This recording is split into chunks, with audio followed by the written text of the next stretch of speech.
지난 7월 24일 태국과 캄보디아 사이의 국경 지역에서 돌연 국지전이 발생했다는 소식이 전해졌습니다. 이번 무력 충돌은 캄보디아 측이 태국 민간인 거주 지역에 대한 선제 발표를 하면서 시작됐으며 양국 군이 실질적인 교전에 돌입한 상태입니다. 양국 모두 전면전을 감당할 여력은 부족한 상황이지만 충돌의 강도는 오히려 걷잡을 수 없이 확산되고 있습니다. 특히 주목할 만한 점은 양측 모두가 그동안 전략적으로 보유해온 한국산 무기들을 실제 전선에 투입했다는 사실입니다. 그 중에서도 한국이 태국에 수출한 KGB 유도폭탄이 이번 교전에서 처음으로 실전에 사용되어 그 성능을 입증하는 계기가 되었습니다. 그렇다면 지금 이 국경에서는 무슨 일이 벌어지고 있는 걸까요? 태국과 캄보디아의 국경에서 다시금 포성이 울려 퍼지며 오랫동안 잠재돼 있던 양국 간 갈등이 최악의 유혈 사태로 번지고 있습니다. 이 갈등의 뿌리는 의외로 고대 유적지를 둘러싼 오랜 주권 분쟁에서 비롯되었습니다. 분쟁의 중심에는 11세기 힌두 사원인 프레아 비히어 사원이 있습니다. 프레아 비히어 사원에 대한 영유권 문제는 20세기 초 프랑스 식민지 시절로 거슬러 올라갑니다.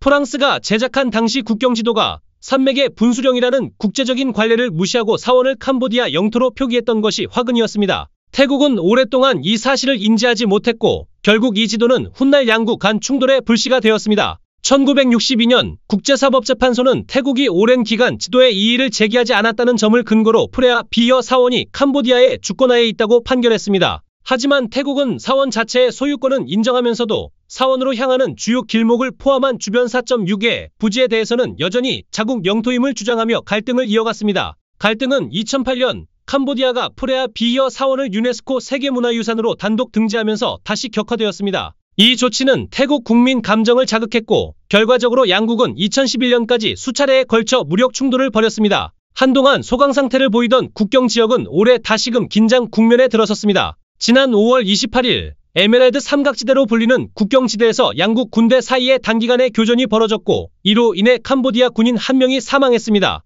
6월에는 외교적 해결 시도가 실패하면서 갈등이 경제 분야로까지 확산됐습니다. 캄보디아는 태국산 농산물 수입을 금지하고 태국으로부터의 전력 및 인터넷 서비스 수입을 중단하는 조치를 단행했습니다. 이에 대응해 태국은 주요 국경 검문소를 폐쇄하며 맞불을 놨습니다. 7월 16일과 23일에는 태국 군인들이 국경 순찰 중 지뢰를 밟아 중상을 입는 사건이 연이어 발생했습니다. 태국은 이 지뢰가 캄보디아 측의 의도적인 설치라고 주장했지만 캄보디아는 내전 시기 남겨진 불발탄이라고 반박했습니다. 결국 7월 23일 태국 정부는 자국 주재 캄보디아 대사를 추방하고 자국 대사를 소환하는 초강수를 두며 외교 채널을 단절했습니다. 그리고 다음 날인 7월 24일 타무엔 톰 사원 인근에서 양국 군대는 본격적인 교전에 돌입했습니다. 태국군은 캄보디아가 타무엔 사원 인근 분쟁 지역에 군 병력을 투입해 먼저 발포했다고 주장하며 육군과 공군이 공동으로 유타보딘 작전을 개시했습니다. 품탐 외차 차이 태국 부총리 겸 내무장관이자 총리 권한대행은 캄보디아 정부는 전쟁 범죄 행위를 즉각 중단하라고 강도 높게 비판했습니다. 반면 캄보디아 국방부는 태국군이 먼저 자국 영토를 침범했다고 반박하고 있습니다. 특히 교전 전날 태국군이 타무엔 사원 주변에 철조망을 설치한 것이 도발의 빌미가 되었다는 주장입니다. 훈만의 캄보디아 총리는 무장 침공에는 무력으로 대응할 수밖에 없다며 강경한 입장을 천명했습니다. 캄보디아군은 BM-21 다연장 로켓포 등을 동원해 태국 영토를 공격했으며 일부 포탄이 민간인 지역에 떨어져 희생자가 발생했습니다. 이에 대응해 태국은 F-16 전투기를 출격시켜 공습을 단행했습니다. 양국 분쟁 역사상 전투기가 실전에 투입된 것은 이번이 처음으로 분쟁의 성격이 질적으로 심화되었음을 보여주는 상징적 장면이었습니다. 공군 전력이 사실상 전무한 캄보디아를 상대로 태국은 압도적인 제공권을 과시하며 무력을 통해 분쟁을 압도하려는 의도를 드러냈습니다. 현재까지 알려진 바에 따르면 태국에서는 어린이를 포함한 민간인 13명과 군인 1명이 사망했고 수십 명이 부상을 입었습니다. 캄보디아 측 피해 규모는 민간인 4명의 부상만 공식 발표되었을 뿐 양측 모두 상당한 인명과 물적 피해를 입은 것으로 추정됩니다.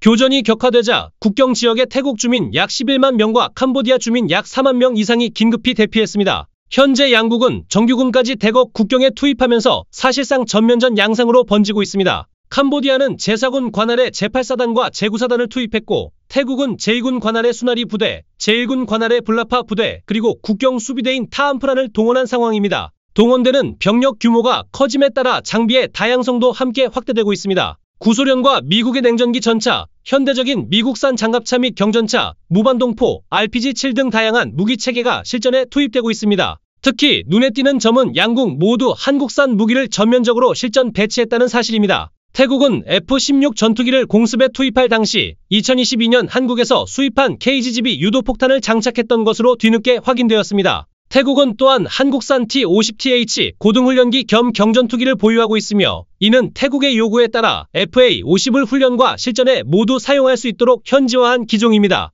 2022년 태국은 이 기종에 탑재할 목적으로 KGB 유도폭탄 키트 20발을 구매했습니다. KGB는 별도의 시스템 통합 과정 없이 바로 운용이 가능하다는 장점 덕분에 T-50TH는 물론 F-16A/B 기종에서도 사용되고 있습니다. 실제로 2023년에는 F-16을 이용한 실사격 훈련도 진행된 바 있으며 이번 교전에서도 F-16에 KGB를 장착해 실전 공습에 나선 것으로 보입니다. 공개된 영상에서는 캄보디아군의 야전 지휘부가 정밀 타격을 받아 초토화되는 장면이 생생하게 포착되었습니다. KGB 유도폭탄의 실전 성능이 입증되자 태국 내에서는 T-50TH 고등운용기까지 출격시켜 한국산 KGB를 집중 투하하자는 강경 여론이 일고 있습니다. 이는 캄보디아군의 핵심 거점을 정밀하게 일격에 무력화시켜 분쟁이 장기화되는 것을 원천 차단하자는 주장입니다. 하지만 캄보디아 역시 손을 놓고 있지만은 않았습니다. 군사력의 절대적 격차로 인해 태국과 정면으로 맞붙는 것은 무모에 가깝지만 최대한의 피해를 입히기 위해 로켓포 등 비정밀 무기들을 적극 동원하고 있습니다. 또한 대공포를 배치해 태국의 전투기나 드론에 의한 추가 공습에 대비하는 모습도 확인됐습니다.